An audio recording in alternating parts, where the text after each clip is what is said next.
Hi everyone, it's Stephanie and welcome back to my channel.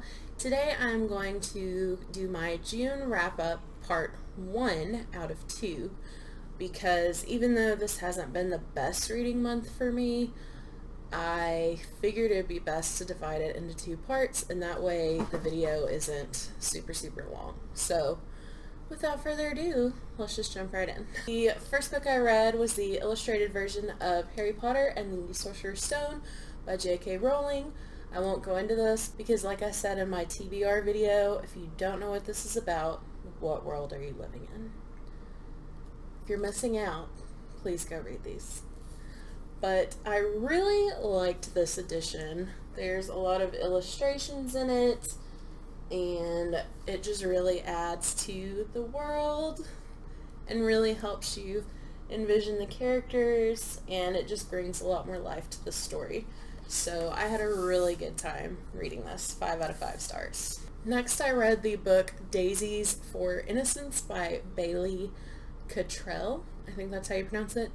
It's the first book in the Enchanted Garden mystery series, and this was actually Cozy Mystery Book Club's May book of the month, but I was really behind and I read it in June, but better late than never. The story follows Eliana Albright, or Ellie, in Poppyville, California, and she owns a perfume shop called Scents and Nonsense. And she makes her own perfume. She's got a really good gift with like scents and using those to make people feel things or do certain things because it's an enchanted shop. But one day she is out for a walk and she finds her assistant dead in the bushes, and she is the #1 suspect because her assistant was actually dating Ellie's ex-husband. So Ellie decides to kind of get involved in the case to clear her name and figure out who murdered her assistant. Overall, I really enjoyed this book. I thought it was really cute. I really enjoyed the characters, and I thought the perfume shop was really vivid and fun. So overall, I gave it 4 out of 5 stars, and I am definitely going to continue with the series. The next book I read was I Wish You All the Best by Mason Deaver. This was a new release that came out in May, and it follows the story of Ben DeBacher, and they come out to their parents as non-binary, and they are in high school when it happens, and their parents freak out and kick them out of the house, and Ben ends up calling his estranged sister, Hannah, and her husband Thomas, and Ben hasn't even met Hannah's husband because it's been so long since they've seen each other, and they really embrace Ben and try to help them come to terms with what happened with their parents and what's going on inside, and coming to terms with coming out as non-binary.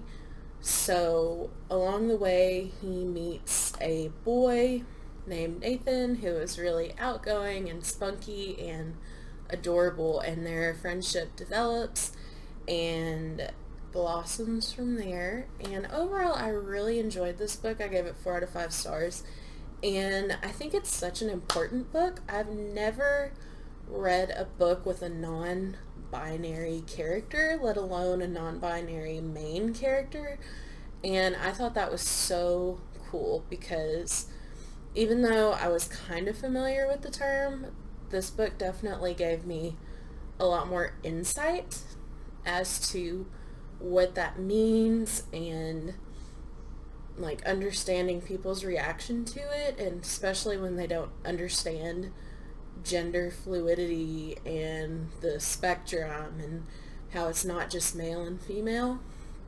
And I would highly recommend this book. I really enjoyed it. The characters were really vivid and funny and so realistic, and I really had a soft spot for Ben, and especially the moments when Ben and Hannah bonded together was just so heartwarming. So I highly, highly recommend that you check that book out. Next, I read Harry Potter and the Chamber of Secrets. This is the second book in the Harry Potter series. Again, probably my 30th time rereading it as part of my annual Harry Potter reread. 5 out of 5 stars. Definitely read the series if you haven't. Next, I reread Shadow and Bone by Leigh Bardugo.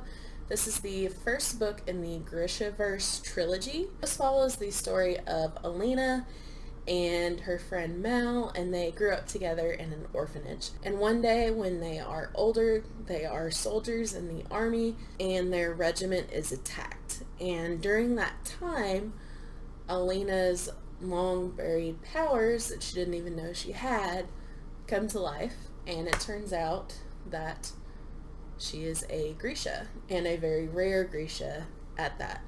So she meets someone called the Darkling, who is the leader, sort of the Grisha, and it goes from there, and she kind of has to determine where her loyalties lie, come to terms with being ripped from the world she's known into this completely new world of Grisha, who are people with kind of special powers. It's called the Small Science. Anyway, it's really good. The first time I gave it 5 out of 5 stars, but I think that's because I just flew through it. But this time, since I'd already read it and I kind of knew what was happening, I slowed down a little bit. So I gave it 4 out of 5 stars. You can definitely tell that it's Leigh Bardugo's first book, but I still really, really loved it. Next, I read Death by Dumpling by Vivian Chen. This is the first book in the Noodle Shop mystery series. This follows the story of Lana Lee, who works at her family's Whole Lee Noodle Shop, H-O-L-E-E. So one day, Lana goes to deliver a takeout order for the property manager, Mr. Fang, and later he turns up dead, and the restaurant is under suspicion because the last thing he had was their food. And so Lana gets involved so that she can try to figure out what happened to Mr. Fang and clear her friends and family from being arrested for this murder. I thought this was really cute. I honestly have not read a cozy mystery with an Asian main character, so I thought that was really cool. And this whole book made me really hungry for noodles. Like, it all sounded so good.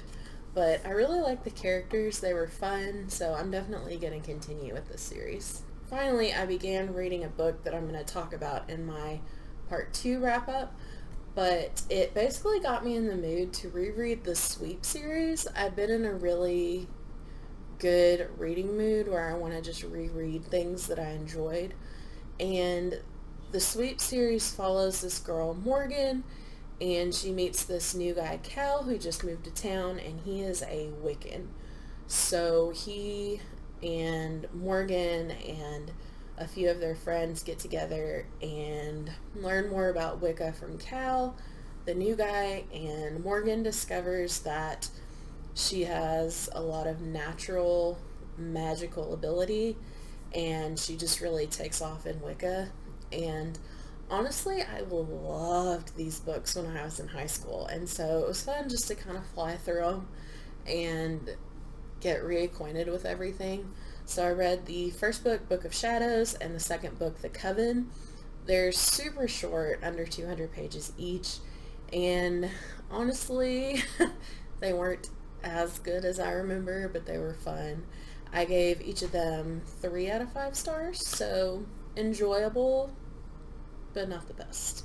But yeah, that is my June wrap-up part 1. Have you read any of these books? If so, what did you think of them? And what have you read in June? How's your reading month been? As always, if you like this video, make sure to give it a thumbs up and click the subscribe button down below. Click the bell icon to be notified anytime I upload new content. See you guys next time. Bye.